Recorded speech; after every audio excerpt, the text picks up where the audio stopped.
ओम नमः शिवाय। जदिओ श्रीकृष्ण वास्तव में वसुदेव और देवकींकर पुत्र थिले, तथापि कंसर अत्याचार जोगु वसुदेव पुत्रर जन्मोत्सव पालन करिपारिले नाही। किंतु पालनकर्ता पिता नंद महाराज अत्यंत आनंद महोत्सव श्रीकृष्ण जन्मोत्सव पालन कले। परदिन घोषणा करागला जे यशोदांकर एक पुत्र संतान जात होइअछि। वैदिक विधि अनुसार नंद महाराज पुत्रर जन्मोत्सव पालन उद्देश्य अभिज्ञ ज्योतिष पंडित एवं ब्राह्मण मानक डकाइले। शिशुर जन्म पर ज्योतिष पंडित गण शिशुर जन्म मुहूर्त गणना करती एवं शिशुर भविष्यत जीवनर एक जातक प्रस्तुत करती। परिवारर समस्त भाई बंधु कुटुंब स्नान करी परिष्कार परिच्छन्न होई नूतन वस्त्रभूषण धारण करी तत्पर सेमाने ज्योतिष पंडित निकट को आसी शिशुर भविष्यत जीवन कथा शुणती। नंद महाराज एवं परिवारर अन्य माने समस्ते नूतन वस्त्रभूषा आदि धारण करी शिशु जन्मस्थान सम्मुखरे आसी बसिले। व्रतविधि अनुଯାୟୀ सेठरे उपस्थित थिबा ब्राह्मणगण मंत्र उच्चारण कले।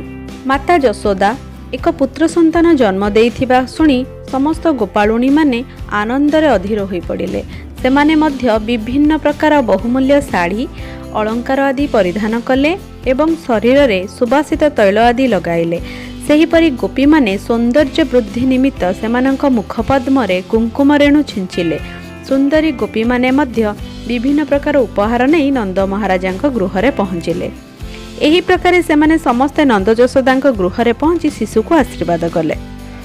समस्त गोपाल वृंद वैश्य समाज अंतर्गत थिले एवं सेमानंकर व्यवसाय गोपालन और शस्य उत्पादन थिला।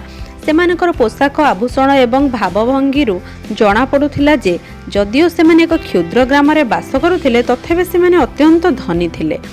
दधि दुग्ध घृत एवं नाना प्रकार दुग्धजात पदार्थ थिला सेमानंकर धन। श्रीकृष्णंकर प्रति पोशाक पिता नंद महाराज सेठारे उपस्थित थिबा समस्तंकर कामना पूर्ण करने को आरंभ कले। से समस्तंको स्वागत कले एवं सेमानंक कामना अनुଯାୟୀ सेमानंको दान कले। बलरामंक माता रोहिणी देवी वसुदेवंकर अत्यंत भाग्यवती स्त्री थिले। केवल जेपरिक वसुदेवंकर पुत्र श्रीकृष्णंकर जन्मोत्सव उपलक्षे नंद महाराज को अभिनंदन जणाइबाकू से तांका स्वामींक ठारू दूर रहुथिले।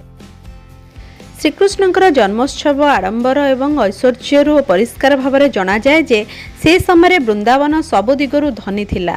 तेणु भगवान श्रीकृष्ण नंद महाराज यशोदांक गृह रे जन्म हेले।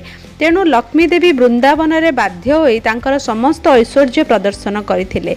एथिरु जना जाउथिला जे लक्ष्मी देवींकर लीला निमित्त जेपरि वृंदावन तैयारी होइथिला। जन्मोत्सव अनुष्ठान परे नंद महाराज स्थिर कले जे से कंस को वार्षिक कर देवा निमित्त मथुरा यात्रा करिवे। स्थान छाड़िबा पूर्वरु से ग्रामर मुखिया गोपाल मानंकु डकाई तांकर अनुपस्थिति रे वृंदावनर जत्न नेबाकू कहिले।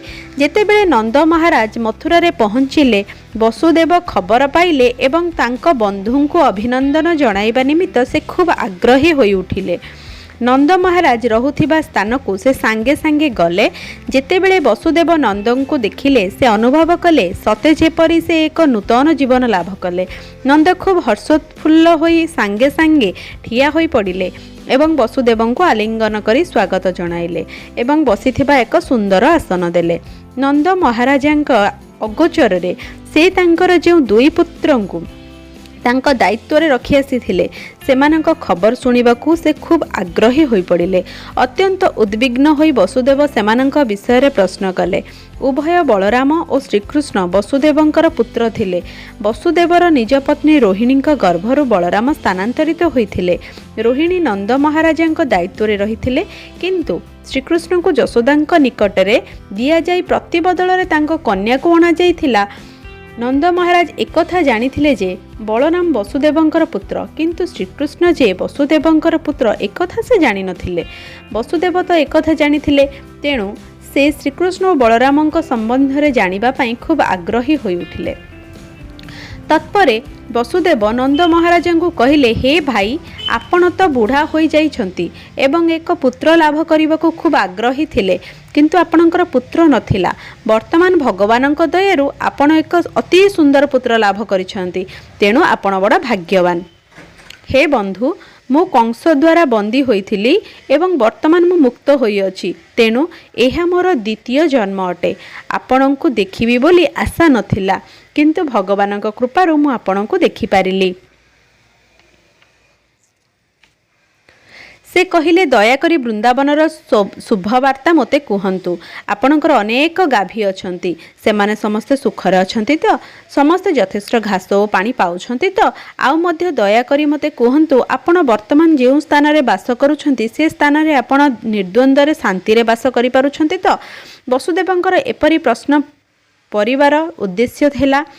ସେ ଶ୍ରୀକୃଷ୍ଣଙ୍କ ନିରାପତ୍ତା ବିଷୟରେ ବହୁତ ଶଙ୍କାକୁଳ ଥିଲେ। ସେ ଜାଣିଥିଲେ ଯେ କଂସ ଓ ତାର ଅସୁର ବନ୍ଧୁମାନେ ବିଭିନ୍ନ ରାକ୍ଷସଙ୍କୁ ପଠାଇ କୃଷ୍ଣଙ୍କୁ ମାରିବା ପାଇଁ ଚେଷ୍ଟା କରୁଛନ୍ତି। ସେମାନେ ଏକଥା ପ୍ରତିଜ୍ଞା କରିଛନ୍ତି ଯେ ଶ୍ରୀକୃଷ୍ଣଙ୍କ ଜନ୍ମର 10 ଦିନ ମଧ୍ୟରେ ଯେତେ ଶିଶୁ ଜନ୍ମ ହୋଇଛନ୍ତି ସେ ସମସ୍ତଙ୍କୁ ସେମାନେ ମାରି ପକାଇବେ। ବସୁଦେବ କୃଷ୍ଣଙ୍କ ବିଷୟରେ ଜାଣିବାକୁ ଏତେ ଆଗ୍ରହୀ ଥିଲେ ଯେ ସେ ତାଙ୍କର ବାସସ୍ଥାନର ନିରାପତ୍ତା ବିଷୟରେ ପ୍ରଶ୍ନ କଲେ। ସେ ମଧ୍ୟ ନନ୍ଦ ମହାରାଜଙ୍କ ଦାୟିତ୍ୱରେ ରଖାଯାଇଥିବା ବଳରାମ ଓ ତାଙ୍କ ମାତା ରୋହିଣୀଙ୍କ ସମ୍ବନ୍ଧରେ ପ୍ରଶ୍ନ କଲେ। ଏକଥା ମଧ୍ୟ ବସୁଦେବ ନନ୍ଦ ମହାରାଜଙ୍କୁ କହିଲେ ଯେ ବଳରାମ ତାଙ୍କର ପ୍ରକୃତ ପିତାଙ୍କୁ ଜାଣନ୍ତି ନାହିଁ। ସେ ଆପଣଙ୍କୁ ତାଙ୍କର ପିତା ବୋଲି ଜାଣନ୍ତି। ବର୍ତ୍ତମାନ ତୁମେ ଆଉ ଗୋଟିଏ ପୁତ୍ର ପାଇଲ, ସେ ହେଉଛନ୍ତି କୃଷ୍ଣ, ଏବଂ ମୁଁ ଭାବୁଛି ତୁମେ ଏ ଦୁହିଁଙ୍କର ନିଶ୍ଚୟ ଖୁବ୍ ଯତ୍ନ ନେଉଥିବ। ଏହା ଶୁଣି ନନ୍ଦ ମହାରାଜ କହିଲେ, ହେ ପ୍ରିୟ ବସୁଦେବ, ମୁଁ ଜାଣିଛି ଯେ ନିଷ୍ଠୁର କଂସ ଦେବକୀ ଗର୍ଭରୁ ଜାତ ତୁମର ସମସ୍ତ ପୁତ୍ରଙ୍କୁ ବଧ କରିଛି। ସେଥିପାଇଁ ତୁମେ ବଡ଼ ଦୁଃଖିତ। ଅବଶ୍ୟ ତୁମର ଶେଷ ସନ୍ତାନ ଏକ କନ୍ୟା ଥିଲା। କଂସ ତାକୁ ମାରିପାରିଲା ନାହିଁ। ସେ ସ୍ୱର୍ଗ ଲୋକରେ ପ୍ରବେଶ କରିଛି। ହେ ବନ୍ଧୁ, ଦୁଃଖିତ ହୁଅ ନାହିଁ। ଆମ୍ଭେମାନେ ସମସ୍ତେ ଆମର ପ୍ରାରବ୍ଧ କର୍ମଫଳରେ ବନ୍ଧା ହୋଇଛେ। ପ୍ରତ୍ୟେକ ପ୍ରାରବ୍ଧ କର୍ମଫଳ ଭୋଗ କରୁଛନ୍ତି। ତତ୍ପରେ ବସୁଦେବ କହିଲେ, ପ୍ରିୟ ନନ୍ଦ, ଯଦି ତୁମେ ସରକାରୀ କର ଦେଇସାରିଲଣି ତେବେ ଶୀଘ୍ର ଘରକୁ ଫେରିଯାଅ, କାରଣ ମୁଁ ଭାବୁଛି ଗୋକୁଳରେ କିଛି ଗୋଳମାଳ ହୋଇପାରେ। ନନ୍ଦ ମହାରାଜ ଓ ବସୁଦେବ ମଧ୍ୟରେ ଗୁରୁତ୍ୱପୂର୍ଣ୍ଣ କଥାବାର୍ତ୍ତା ପରେ ବସୁଦେବ ଘରକୁ ଫେରିଗଲେ। ନନ୍ଦ ମହାରାଜ ଓ ତାଙ୍କ ନେତୃତ୍ୱରେ ଆସିଥିବା ଗୋପାଳଗଣ, ଯିଏକି ସରକାର ଖଜଣା ଦେବାକୁ ମଥୁରାକୁ ଆସିଥିଲେ, ସେମାନେ ମଧ୍ୟ ଫେରିଗଲେ। ଓମ୍ ନମଃ ଶିବାୟ।